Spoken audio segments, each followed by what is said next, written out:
रक्षा करे भोलेनाथ, रक्षा करे भोलेनाथ, रक्षा करे भोलेनाथ, रक्षा करे। क्या हुआ नारद, इतने व्यग्र क्यों हो रहे हो?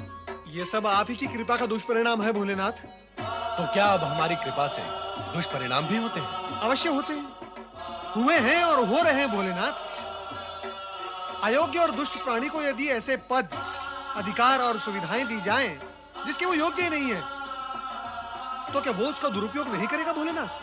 और फिर उसके दुष्परिणाम नहीं होंगे? तुम किसके विषय में कह रहे हो नारद? आप सब जानते हुए भी भोले बनते हैं, तभी तो आपको सब भोलेनाथ कहते हैं। आप भली भांति जानते हैं कि मैं भस्मासुर के विषय में कह रहा हूं। तुम्हें क्या कष्ट दिया उसने? कष्ट? भोलेनाथ, वो मेरे सर पर हाथ रखने चला था। फिर तुमने क्या किया नारद? प्राण बचाकर भागने के अतिरिक्त मैं करता भी क्या माता? भोलेनाथ, मेरे प्राण तो जैसे तैसे बच गए, किंतु उस दुष्ट असुर ने मृत्यु का नंगा नाच ही आरंभ कर दिया था। भोलेनाथ, वो दुष्ट असुर निर्दोष प्राणियों को भस्म की ढेरी बनाता जा रहा है भोलेनाथ। मेरी समझ में नहीं आता भोलेनाथ, आप क्यों दे देते हैं वरदान ऐसे दुष्ट प्राणियों को जिसके वो योग्य ही नहीं होते? आपकी कृपा और वरदान का कितना अनुचित लाभ उठा लेते हैं ये दुष्ट असुर। माता, भोलेनाथ, मुझे तो लगता है वो संपूर्ण सृष्टि में प्रलय ही मचा देगा। मैंने तो पहले ही कहा था कि ऐसा वरदान पाकर यह असुर उत्पात अवश्य करेगा। इस जगत में ऐसा कौन है जिसने वरदान, अधिकार, पद और सुविधाएं पाकर उत्पात न किया हो? सबके सब आप जैसे कल्याणकारी और भोले भंडारी तो है नहीं भोलेनाथ। पता नहीं क्या स्थिति होगी निर्दोष जन की। चिंता न करो नारद, हम शीघ्र ही इस अनर्थ को रोक देंगे। भस्मासुर, तुरंत उपस्थित हो जाओ।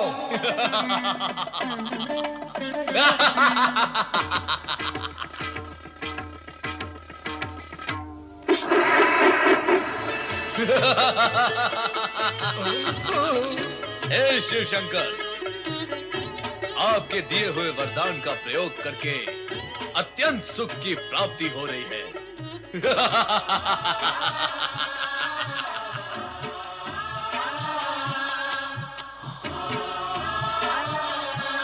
ये सुंदरी कौन है? मुझे इस प्रकार क्रोध से न देखो सुंदरी। क्रोध में तो तुम और भी अधिक सुंदर दिखाई देती हो। मैं ये सोचता था कि मैं अपने शत्रुओं को समाप्त करने के पश्चात जब इस त्रिलोक का सम्राट बन जाऊंगा तो मेरी साम्राज्ञी कौन होगी। परंतु तुम्हें देखने के पश्चात प्रश्न और सोच दोनों ही समाप्त हो गए। आओ, मेरे पास आओ।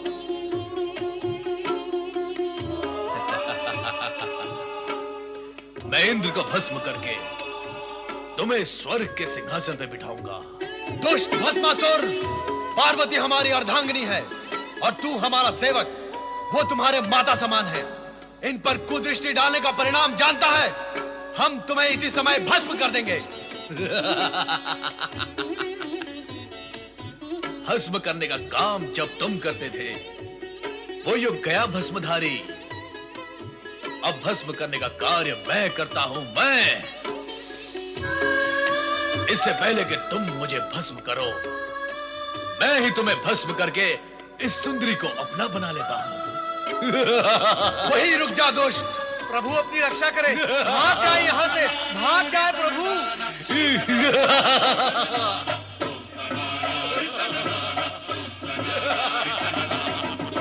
भस्मासुर,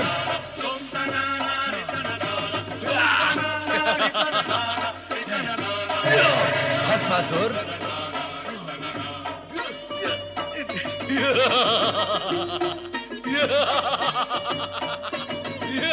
भस्मासुर,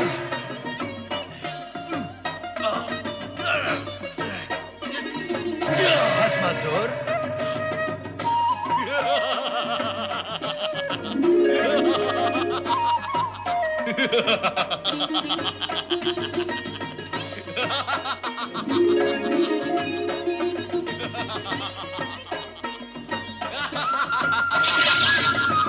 नारायण नारायण। अयोग्य प्राणी को अधिक अधिकार देने का परिणाम सदा दुखदाई होता है। देवेश्वर, आप ही से वरदान पाया है और अब आप ही को भस्म करने पर तुला हुआ है ये दुष्ट प्राणी। नारायण नारायण। अब तो मुझे ही कुछ उपाय करना होगा।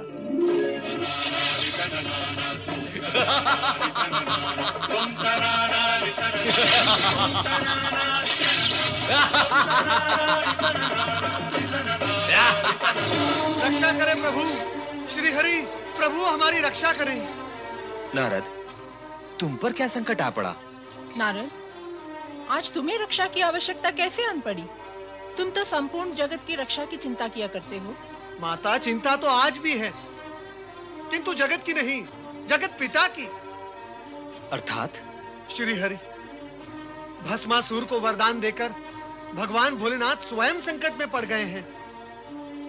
वो दुष्ट भस्मासुर भगवान भोलेनाथ के सिर पर हाथ रखकर उन्हें भस्म करना चाहता है। पर नारद, ये भी तो शिवलीला ही है। शिवलीला? श्री हरि, ये कैसी शिवलीला है जिससे प्राण संकट में पड़ जाएं? नारद, शिव ऐसी ही लीला करते हैं कि जगत के सारे प्राणी इस सत्य को जान और मान लें कि अयोग्य प्राणी को अधिक अधिकार और वरदान देने से जगत को दुष्परिणाम भोगने पड़ते हैं। किंतु इस समय तो आप उन्हें दुष्परिणाम भोगने से बचाएं। स्वामी, आपने सदा ही शिव पार्वती को संकटों और बाधाओं से उबारा है। आप शीघ्र ही उनकी सहायता करें। वो तो करनी ही होगी।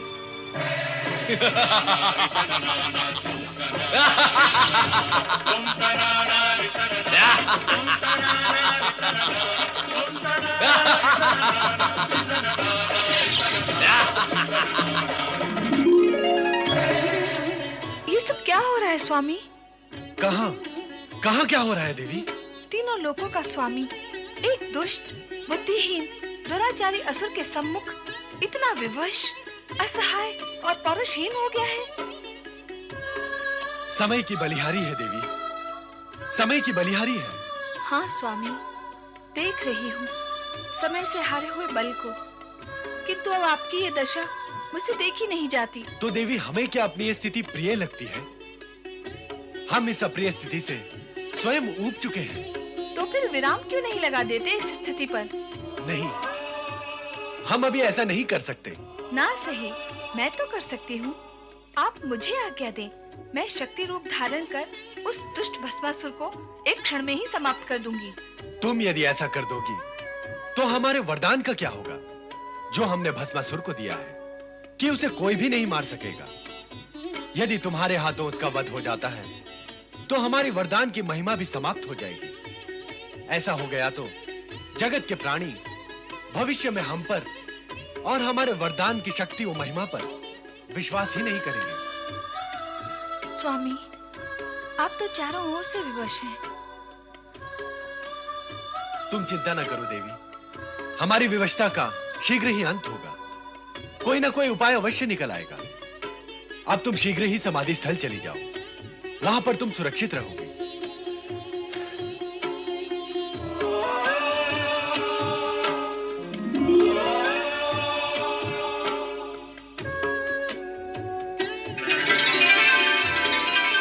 कहाँ है शिव शंकर? कहाँ है महादेव?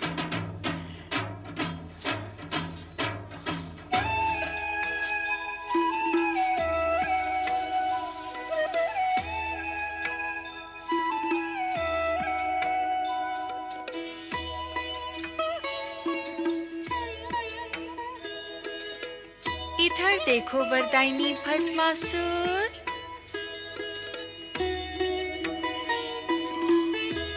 ध्यान से देखो।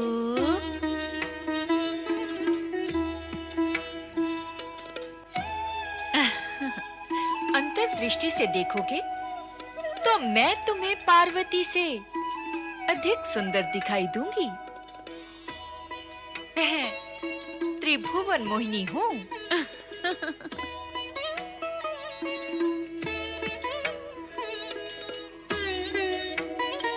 रूप और सुंदरता में मेरी बराबरी करने वाली अन्य कोई सुंदरी इस जगत में नहीं है। मुझे अपनी महारानी बनाकर जगत का सर्वोत्तम सुख भोगो भस्मासुर।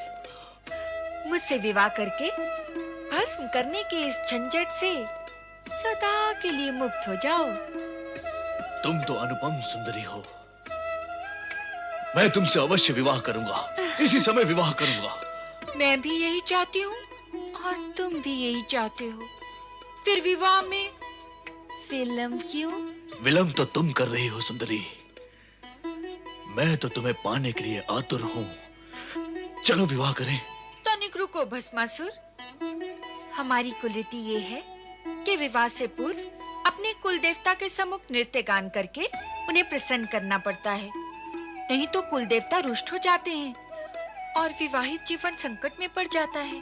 नहीं नहीं, हमें संकट में नहीं पड़ना है। हम असुर तो दूसरों को संकट में डालते हैं। बताओ कौन है तुम्हारे कुल देवता और नृत्य कहाँ करना है सुंदरी? आओ।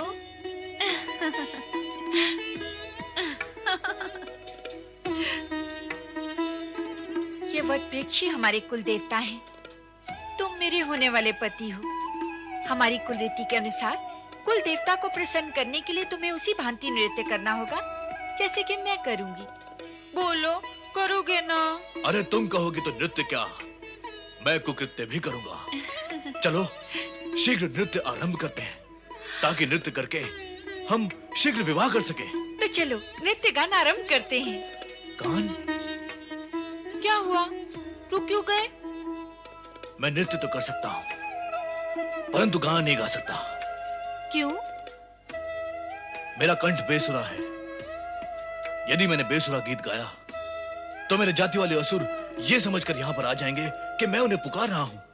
नहीं, मैं गाना नहीं गा सकता। अभी अभी तो कह रहे थे कि कुकृत्य भी कर सकते हो। कुकृत्य करना तो हमारा कुल धर्म है सुंदरी, परंतु मैं गीत नहीं गा सकता। तो ठीक है, तुम केवल नृत्य करना, किंतु उसी भांति जैसे कि मैं करूं। वैसा ही करूंगा। चलो शीघ्र नृत्य आरंभ करते हैं ताकि हम शीघ्र विवाह कर सकें।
देवादिदेव प्रणाम।